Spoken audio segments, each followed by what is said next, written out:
কন্যাশ্রীর টাকা পাইয়ে দেওয়ার টোপ দিয়ে নাবালিকাকে ধর্ষণ, গ্রেপ্তার অভিযুক্ত যুবক।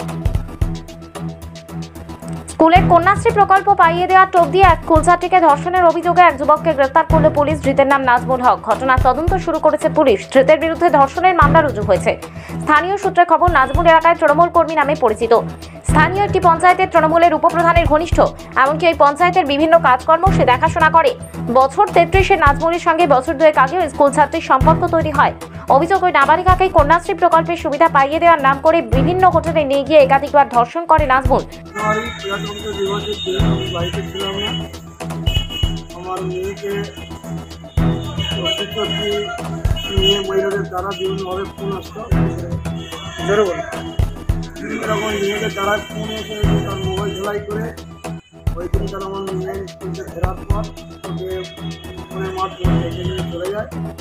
মেয়েকে বিধাননগর 4 নম্বরে থাকে। আমি জানতে পেরে আমি ওকে নিয়ে বাড়িতে পেয়েছি।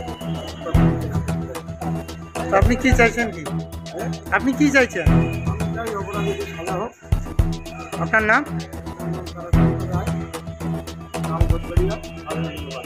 কিন্তু এরপর বিয়ে করতে বললে নাজমুল বেঁকে বসে।